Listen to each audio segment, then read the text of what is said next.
All right, so you've hung in this long, so now we're going to find out how do you actually get all the savings.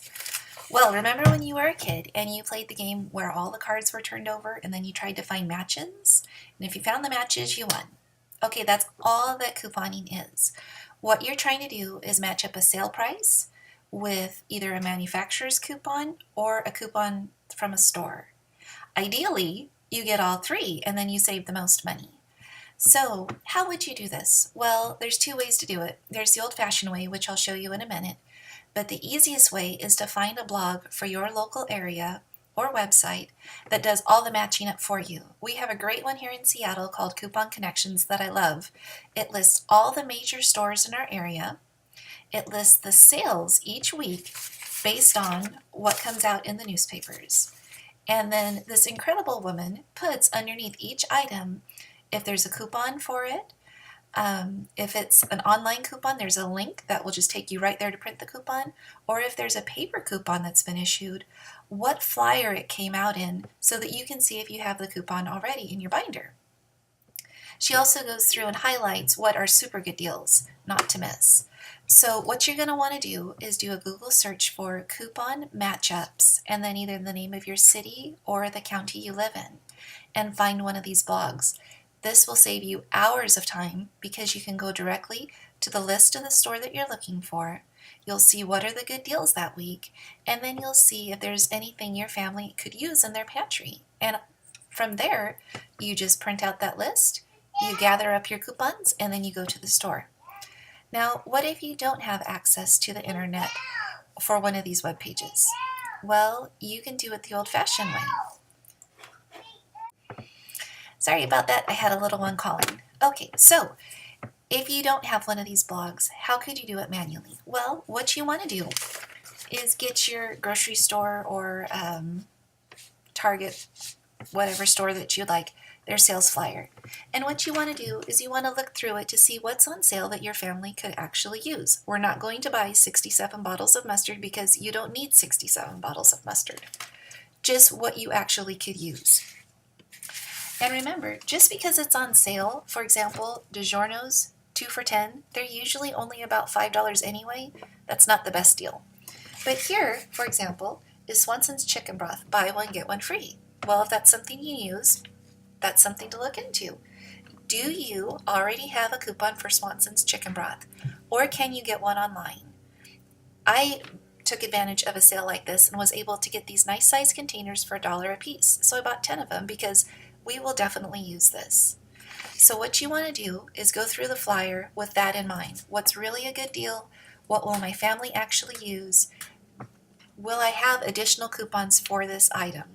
Remember, the key to getting the best deals is to stack discounts. Is it on sale?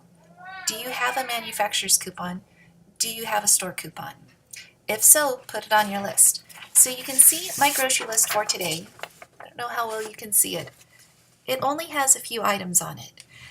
Now initially, when you're doing your grocery shopping, you're going to be buying things for your pantry, whether it's dry goods, refrigerated or freezer items, things for your pantry in large quantities. And because you're just starting out, if you don't already have a large pantry buildup, you're going to be buying things that you need for the week. Now the goal is, once you've developed a nice pantry, that you're really just buying things to replenish your pantry or to add to your pantry, and only a few items at regular price each week. So my list, for example, has about 8 things on it. All of these things are just items for the pantry. I don't intend to use all of these items this week. Now what I would normally do is have maybe 8 or 10 things for the pantry that were super good deals I couldn't pass up on, such as 11 deodorants. Won't be using all those this week. And then I would add my perishables, things that I just need for the week that really don't keep. Vegetables, milk products. So I have very short lists. And for example, on today's shopping, before all the discounts, my bill would have been $90.19. But after all of my discounts, I ended up paying $41.50. So I saved 54% or $48. Now, things to keep in mind. How do you know if it's a good deal, something you want to do? I like to tell myself if it's 50% off and it's something my family uses, go ahead and stock up on it and buy as much as you'll reasonably use before it expires. There are some things, though, that it's hard to get 50% off on. I personally have only seen a couple sales on coffee that were better than 50%. So in my mind, I have a price point. If I can get a bag of coffee for $4.50, I'm going to go ahead and buy it, even though it's not actually 50% off. But I know that's about as good as I'm going to do. Okay, so once you make your list of the things that you are interested in, go through your coupon binder, get your coupons in order, get online, print out any coupons you need, and then you're ready to go to the store. I would recommend you start off with only having 1 or 2 items that you want to purchase that week. Eventually, you'll work up to being able to get 40 or 50 coupons for one shopping trip. It's too much to start off with. Really start off with only 1 or 2 items. Go to the store, save tons of money on them, and get all kinds of excited, and then slowly build up each week. There's a great website called Living Well, Spending Less. Let me check the name just really quick. Yes, livingwellspendingless.com. And they have a great step-by-step 8-part lessons on how to really master couponing. Much more information than I'm able to present right now. Sorry about that. One other interruption. Okay, so you have your list. It's only going to have 2 things on it that you want to start off with your couponing and just build up. When you go to the store, here are a few helpful tips. Go early in the morning when it's slow. There's 2 reasons for this. One is the shelves will be fully stocked, so they're going to have hopefully the quantity of things that you want to get. Sometimes later in the day, the item you've gone in for a super deal on, somebody's already beat you to it and they're all gone.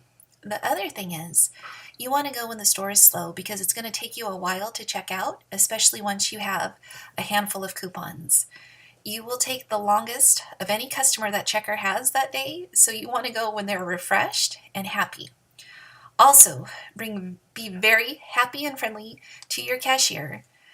It's a lot of your success depends on how well the cashier rings up your coupons. If there's difficulty ringing up a coupon, they do have the option to manually enter it. If the cashier is not happy with you, they will not do that for you. So you want to be happy and pleasant. Another thing is, don't ever leave home without your binder. Oftentimes there's unadvertised sales in the store. So for example, I was walking down the toothpaste aisle and saw nice full-size bottles of Crest toothpaste, 10 for $10. Great deal. I had my coupon binder with me, and I had additional coupons that I could use. I could use the store sale and a manufacturer's coupon. I was able to get a nice handful of toothpaste for 40 cents a piece, marked down from like $2.50. So you never know what you're going to see in the market. So always bring your coupons with you. And always make sure that the prices in the store, posted in the store, match up with what you thought they were. There have been times where I've seen something on sale online, and it turns out that the information was not correct, and when I got to the store, that sale was not valid. And so you always just want to double check, just like you want to double check that you're getting the right item for the right coupon. If you're in a hurry and you grab 5 of the same thing because you want 5 of them, like I did this morning, it turns out you only had 4 of the same thing, and the 5th one was something completely separate that you do not have a coupon for. So go slow, take your time, check the sizes, the quantity, the variety, the name brand. Just make sure you're buying the right thing. That seems pretty overwhelming to start with, but you'll get in the flow of it and it'll be no problem. And then what I like to do is I just make a quick note. I know you can't see this, but I make a quick note next to the item of what the regular price is, just so I know how much I really saved. At the bottom of your receipt, it'll say, you saved $28. Well, I've checked those, and sometimes it's way overstated, and sometimes it's way understated. So I just like to do a quick little addition of what it would have been with the regular price that I saw on the tag at the store, and then how much I saved. I just like that for my own peace of mind and well-being. Another thing to do is when you hand the coupons to the cashier, I always ask, do you want them with the item or do you want them at the end? And if they say at the end, I always say, well, could you let me know that if any of them don't go through, just so I know they didn't work. And that way, you're able to tell what's working and what's not. There's only been one time ever that I had a cashier that was difficult to work with. Everyone else has just been great. And probably the last thing that I should tell you that really helps the process is pick a cashier who looks friendly. You want to go for someone who looks like they're going to take the time to really make sure you get all the discounts that you want. And someone maybe who looks like they might use coupons themselves.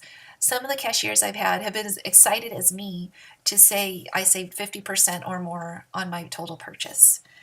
So, and the last thing, obviously, you want to have your food organized in a way that it doesn't spoil, because if you end up throwing it out, it doesn't matter how much you saved on it, you're out money.